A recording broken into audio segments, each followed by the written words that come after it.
नमस्कार, एवन उत्तराखंड में आपका स्वागत है। मैं हूं सौरभ शर्मा। आइए नजर डालते हैं इस वक्त की सुर्खियों पर। देहरादून में आदर्श चंपावत एवं हिमालयी पारिस्थितिकी तंत्र विचार मंथन। मुख्यमंत्री पुष्कर सिंह धामी ने किया कार्यक्रम में शिरकत। वहीं विषय विशेषज्ञों के साथ किया मंथन।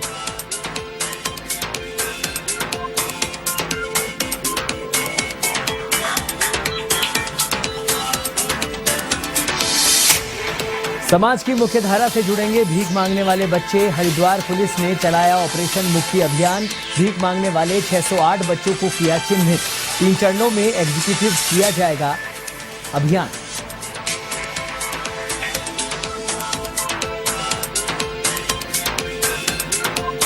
उत्तराखंड में सरकारी विभागों में खाली पड़े अनुसूचित जाति के रिक्त पदों को भरने को लेकर चलेगा अभियान। एससी आयोग के उपाध्यक्ष ने 25 विभागों के अधिकारियों संग बैठक कर रोस्टर बनाने के दिए निर्देश।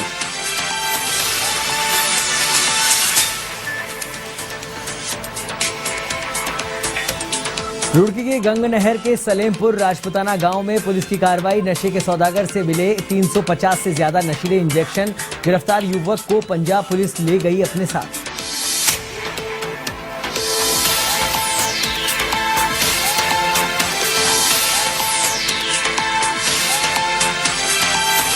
देहरादून में क्लेमेंट टाउन पुलिस की बड़ी कार्रवाई। फोन चोरी के मामले में 3 आरोपी गिरफ्तार। 70 ग्राम स्मैक मोबाइल और कई बाइक बरामद।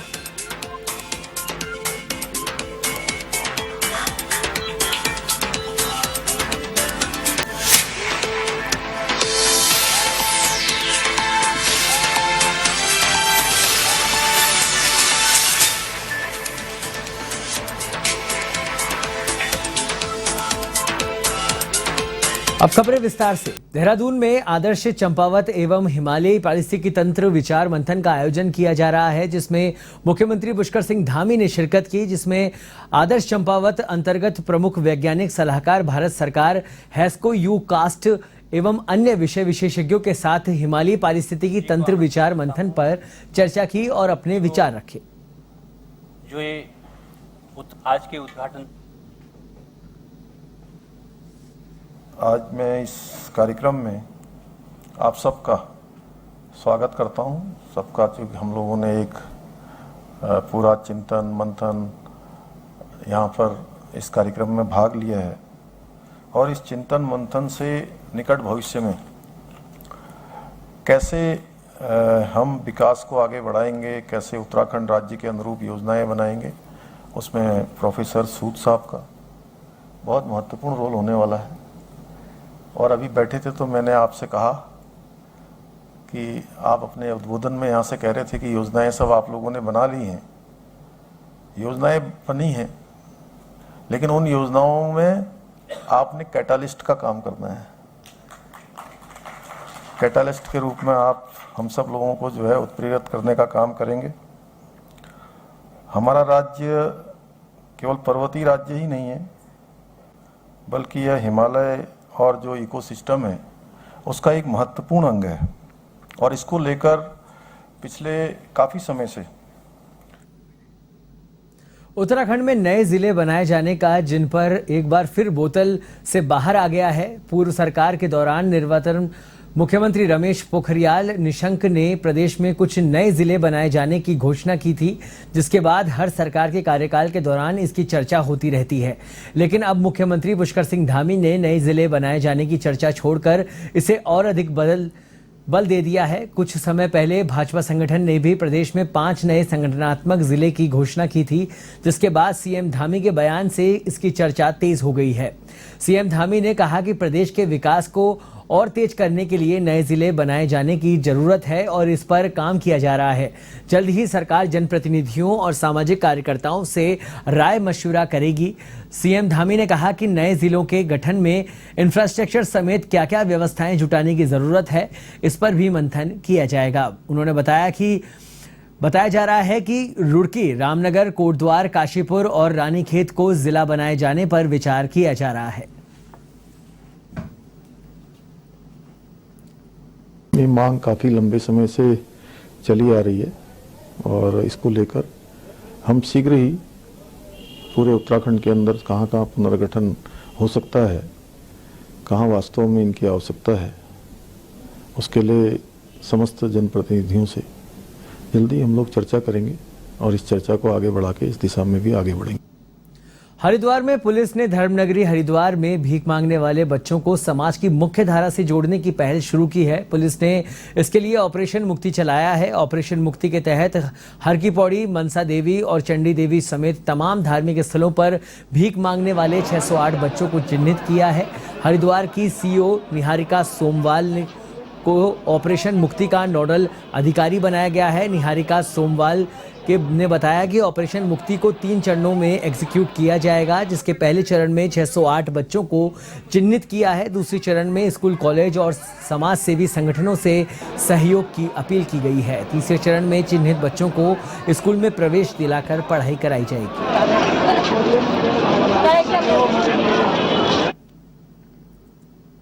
हरिद्वार जैसे कि आपको पता है बहुत ही फ्लोटिंग डेंसिटी है, यहाँ लोग आते रहते हैं, जाते रहते हैं। तो यहाँ जितने भी सड़कों पे बच्चे हैं जो भिक्षा मांग रहे हैं, तो हम लोगों का प्रयास है कि हम लोग उन्हें चिन्हित करें, उनका वेरिफिकेशन करें तथा उनको स्कूल्स में एनरोलमेंट करवाएं। ऐसा है कि हम लोगों की टीम्स हैं और ये एक महीने का हमारा पूरा प्रोजेक्ट है। इसमें 3 फेजेज़ हैं। तो हमारे जो पहले 15 दिन थे उसमें हमारा ये आइडेंटिफिकेशन प्रोसेस था। इसमें हरिद्वार जनपद में 608 बच्चों को हमारे द्वारा चिन्हित किया गया है। उनसे हमने उनके आधार कार्ड वेरिफिकेशन वगैरह ले लिया और उनका रजिस्ट्रेशन कर लिया है। अब जो हम लोगों का सेकेंड फेज़ चल रहा है उसमें हम लोग इसका प्रचार प्रसार कर रहे हैं तथा सरकारी स्कूलों में बात कर रहे हैं कि अगर वो एडमिशन्स के लिए सीट क्रिएट करें। साथ ही साथ हम लोग प्रशासन से भी बात कर रहे हैं कि जैसे बच्चों को फंडिंग, बुक्स वगैरह, यूनिफॉर्म वगैरह के लिए बात करेंगे। ऑपरेशन मुक्ति अभियान के तहत चंपावत जिला पुलिस प्रशासन ने टनकपुर में एपीजे इंजीनियरिंग कॉलेज में जागरूकता कार्यक्रम का आयोजन किया। कार्यक्रम में जनपद पुलिस की AHTU टीम और कॉलेज के छात्र छात्राओं ने बाल भिक्षावृत्ति को रोकथाम के जागरूक किया गया। वहीं जिला पुलिस की ओर से चलाए जा रहे ऑपरेशन मुक्ति के तहत पुलिस ने लोगों से बच्चों को भिक्षा नहीं शिक्षा दे थीम पर बात की।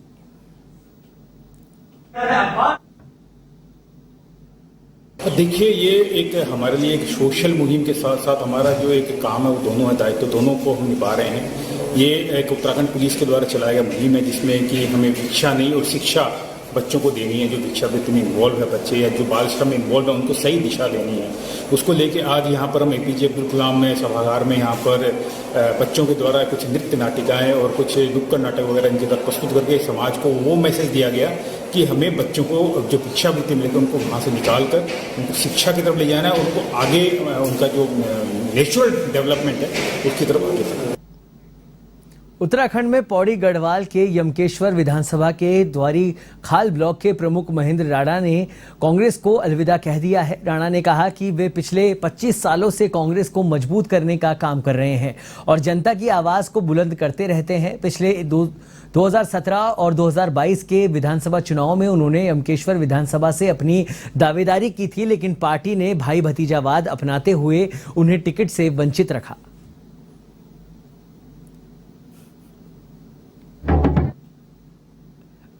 जिस तरह की कांग्रेस पार्टी में गुटबाजी हो गई है और अपने अपने तरीके से पार्टी में बहुत ज्यादा गुटबाजी है और पार्टी में कोई ध्यान दे नहीं रहा अपने अपने, और जिस तरह से प्रीतम सिंह जी को इन्होंने नेगलेक्ट किया, मैं उससे बड़ा आहत हूं। और हमने पार्टी के लिए ग्राउंड लेवल पे काम किया, पार्टी को मजबूत किया, लेकिन आज बड़ा दुख होता है कि जिस तरह से पार्टी में हालात चल रहे हैं, और हम तो ग्राउंड लेवल पे कार्यकर्ता हैं, पहले पार्टी से बंधे हुए थे, अब उसी तरह अपना संघर्ष करते रहेंगे और जनता की आवाज उठाते रहेंगे। उत्तराखंड में जहां कांग्रेस सरकारी भर्ती घोटाले को लेकर लगातार राज्य सरकार पर हमलावर है, वहीं अब आम आदमी पार्टी भी मैदान में आ गई है। इसके तहत बुधवार को जसपुर में पार्टी कार्यकर्ताओं ने सरकारी भर्ती घोटाले को लेकर विरोध प्रदर्शन किया। आम आदमी पार्टी कार्यकर्ताओं ने भाजपा और कांग्रेस के खिलाफ जमकर नारेबाजी की और इस घोटाले की निष्पक्ष जांच की मांग की।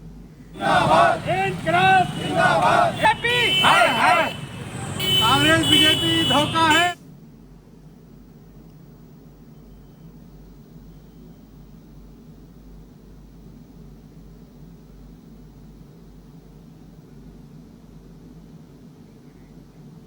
उत्तराखंड क्रांति दल युवा प्रकोष्ठ की ओर से अधीनस्थ सेवा चयन आयोग, लोक सेवा आयोग, विधानसभा में बैकडोर से भर्ती और सहकारी विभाग में हुए भर्ती घोटाले की जांच को लेकर अनिश्चितकालीन धरना जारी किया है। वहीं युवा प्रकोष्ठ के निवर्तमान केंद्रीय अध्यक्ष राजेंद्र सिंह बीश ने कहा कि अभी तक की जांच से यह साबित हो चुका है कि इस घोटाले के तार बहुत ऊपर तक है। उत्तराखंड के युवाओं के रोजगार पर बारी बारी से डाका डाला गया है।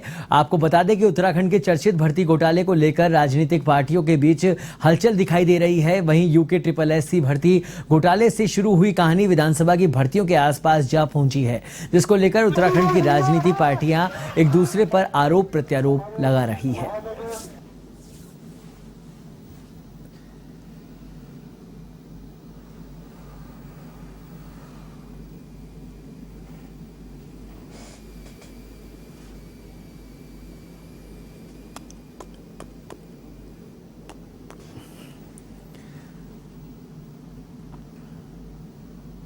जिस अनिश्चितकालीन धरने पर बैठे हुए उसका मुख्य कारण है ये जो भर्तियों में जो घोटाले हो रहे हैं, जो भ्रष्टाचार हुआ है, उसकी जो STF जांच कर रही है। हमें लगता है कि नाकाफी जांच है और हमें ये जांच हम मांग कर रहे हैं इस धरने के माध्यम से, प्रदर्शन के माध्यम से कि CBI की जांच की जाए।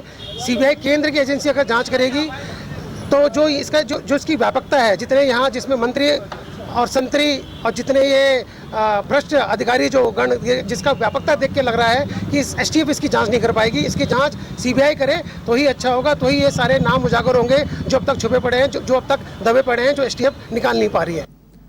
दिनेशपुर पुलिस नशे के खिलाफ एक्शन मोड में है, इससे नशे के कारोबारियों में हड़कंप मचा हुआ है।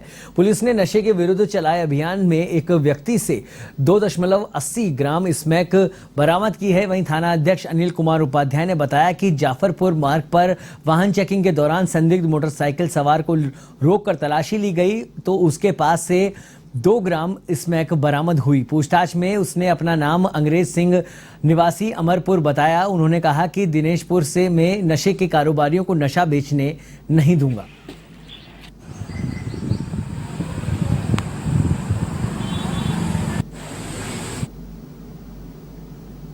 जैसे ये एक पॉलिसी है, सिरमान वरिष्ठ पुलिस अधीक्षक महोदय द्वारा साफ स्पष्ट निर्देश दे रखे हैं कि नशा कहीं पे भी बर्दाश्त नहीं किया जाएगा, चाहे वो निम्न स्तर पर हो चाहे यह उच्च स्तर पर। तो इस पर हम लोगों के द्वारा शराब पकड़ने की कार्रवाई लगातार जारी है हमारे, चाहे कच्ची शराब हो, चाहे कोई जैरकिन में लेकर आ रहा हो, चाहे वो भट्टी लगा के कर रहा हो, तो वो अभियान लगातार जारी है। तो थोड़ा ये नशे की शिकायत आ रही थी कि स्मैक ज्यादा बिक रही है या स्मैक से बच्चे नशा ज्यादा कर रहे हैं, तो इस पर हमने कल प्रभावी कार्रवाई करी। एक तस्कर, स्मैक तस्कर, जो छोटी छोटी पुड़ियाओं में भरकर बच्चों को नशे के गर्त में डाल रहा था, नशेड़ी बनाने का आदी हो गया था, उसे हमने कल पकड़ा है और उससे हमने 2.80 ग्राम। देहरादून में क्लेमेंट टाउन पुलिस को बड़ी सफलता हाथ लगी है। पुलिस ने फोन चोरी मामले में आरोपी की कार की तलाशी ली, जिसमें चोरी का आईफोन, 7 लाख कीमत की 70 ग्राम स्मैक और 3,70,000 रुपए की नकदी बरामद की गई है। वहीं आरोपियों से पूछताछ के बाद 4 बाइक और लाखों की प्रॉपर्टी के कागजात भी बरामद हुए। इस दौरान पुलिस ने 3 आरोपियों को गिरफ्तार किया। आरोपियों ने बताया कि वो फूड डिलीवरी की आड़ में स्मैक का कारोबार किया करते थे। फिलहाल आरोपियों से पूछताछ जारी है।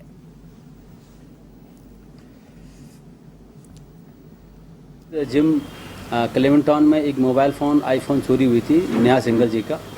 उसको जब तहकीकात किया गया तो उसमें लगभग 40 वीडियो फुटेज का खंगाला गया। खंगालने पर जो है एक मोटरसाइकिल के टेस्ट आउट हुआ। टेस्ट आउट करने पर जो है 3 अभियुक्त इसमें पकड़े गए हैं।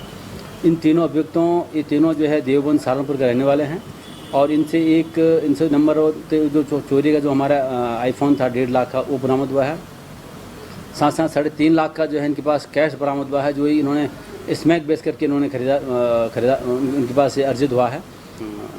25 लाख का एक प्रॉपर्टी का, एक ज़मीन का भी कागज़ मिला है, जो कि इन्होंने स्मैक बेच करके खरीद करके जो है अर्जित किया गया एक प्रॉपर्टी का कागज़ मिला है, उसको हम वेरीफाई कर रहे हैं।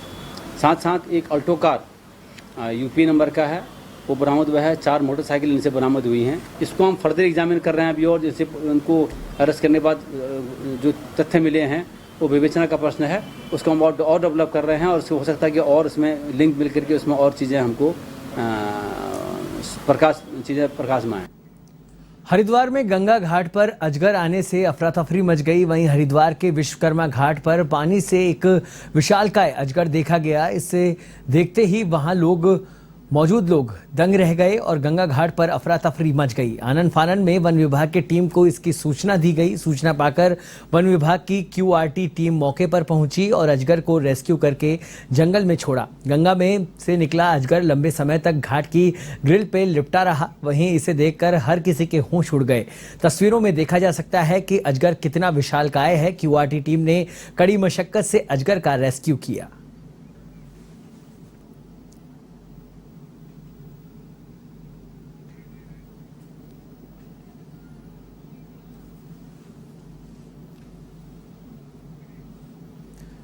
उत्तराखंड के देहरादून में भी भगवान गणपति का जन्मोत्सव हर्षोल्लास के साथ मनाया जा रहा है। यहाँ मंदिरों में भक्तों का तांता लगा हुआ है। वहीं लोग विघ्नहर्ता भगवान गणेश की मूर्तियां खरीदकर घरों में स्थापित कर रहे हैं। इधर प्रथम आराध्य के जन्मोत्सव को लेकर भक्तों में खासा उत्साह बना हुआ है।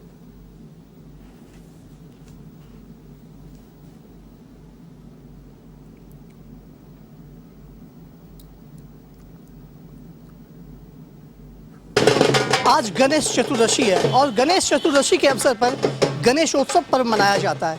जी हाँ, गणेशोत्सव पर्व एक ऐसा पर्व है जहाँ गणपति बप्पा की पूजा की जाती है और उनकी मूर्तियाँ लोग घर में बैठाते हैं, मंदिर में बैठाते हैं। मैं आपको दिखाना चाह रहा हूँ कि देहरादून शहर में गणेश भगवान की मूर्तियाँ पूरी तरह से सजी हुई है। मैं अपने कैमरा पर्सन से कहता हूँ कि वो दिखाएं।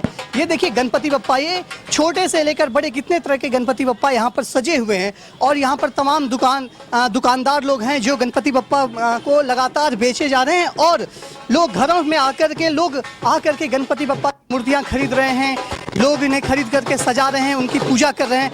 मैं कुछ आपको सबसे पहले तो मैं दुकानदार भाइयों से बात कराना चाहता हूँ कि वो किस तरीके से क्या बिक्री है इनकी, क्या हो रही है, किस तरीके से चल रहा है। सबसे पहले तो भाई साहब, ये आज जो आप मूर्ति बेच रहे हैं, अभी तक कितनी मूर्तियाँ आपने बेच दी हैं? अभी तो कुछ टाइम तो है माल। क्या मूर्ति की रेट क्या है इस बार? इस बार महंगी है। इस बार मुमला रखे ना मूर्ति, तो 5,000, 6,000, 7,000, 3,500, 4,000।